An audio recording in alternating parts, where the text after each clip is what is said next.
Welcome back to the channel. पिछली video में मैंने आपको बताया था क्लासिफिकेशन ऑफ एमिनो एसिड्स। आज का हमारा टॉपिक है properties and uses of amino acids. So let's start. पहला इसकी प्रॉपर्टी क्या है? They are organic compounds. Second, they combine to form protein. जैसे कि मैंने आपको बताया था, एमिनो एसिड्स को कंबाइन करो तो क्या बनते हैं? प्रोटीन बनते हैं। Amino acids and proteins are the building blocks of life. ये क्या है? हमारी बॉडी का बिल्डिंग ब्लॉक है। कैसे? देखिए, प्रोटीन आपको पता है किसके लिए चाहिए होते हैं? हमारी बॉडी को बनाने में। एंड प्रोटीन किससे बनते हैं? एमिनो एसिड के कॉम्बिनेशन से।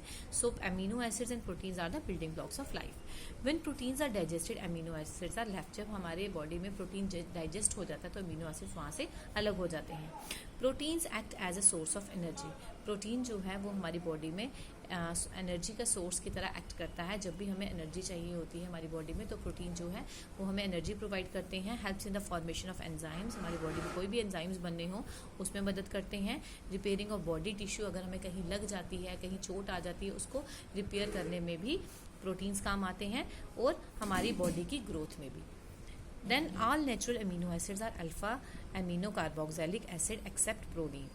जितने भी नेचुरल अमीनो एसिड्स हैं वो सारे अल्फा एमिनो कार्बोक्सिलिक एसिड्स हैं एक्सेप्ट प्रोलीन। प्रोलीन जो है उसमें अल्फा एमिनो कार्बोक्सिलिक एसिड नहीं है। All natural amino acids are optically active. जितने भी अमीनो एसिड्स हैं वो सारे ऑप्टिकली एक्टिव होते हैं विद एल रिलेटिव कॉन्फ़िगरेशन। ठीक है, ये आपको एमसीक्यूज में भी पूछ सकते हैं, वाइवा वॉइस में भी पूछ सकते हैं। जितने भी अमीनो एसिड्स हैं वो सारे ऑप्टिकली एक्टिव होते हैं। किससे? विद एल रिलेटिव कॉन्फ़िगरेशन से। लेकिन किसके नहीं होते? ग्लिसिन। ग्लिसाइन ऐसा अमीनो एसिड्स है जो ऑप्टिकली एक्टिव होता है लेकिन एल रिलेटिव कॉन्फ़िगरेशन के साथ नहीं होता। और अल्फा एमिनो कार्बोक्सिलिक एसिड सारे अमीनो एसिड्स होते हैं एक्सेप्ट प्रोलीन। ठीक है, ये है आपका एसिडिक ग्रुप है COOH। ये कार्बन एटम बीच में, ये एक तरफ हाइड्रोजन एक तरफ ammonia, and this one is R, एक एडिशनल ग्रुप जो इसके साथ अटैच होकर कोई मॉलिक्यूल बनाता है। और ये है आपका प्रोलीन का स्ट्रक्चर। ये है आपका इसका अमीनो एसिड एसिडिक का, और ये है प्रोलीन का स्ट्रक्चर।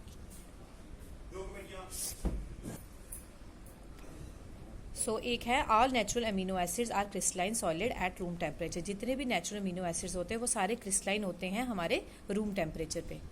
देन नेक्स्ट है they have high melting point and high density. जितने भी अमीनो एसिड्स हैं उनका मेल्टिंग पॉइंट जो होता है वो हाई होता है और उनकी डेंसिटी भी हाई होती है।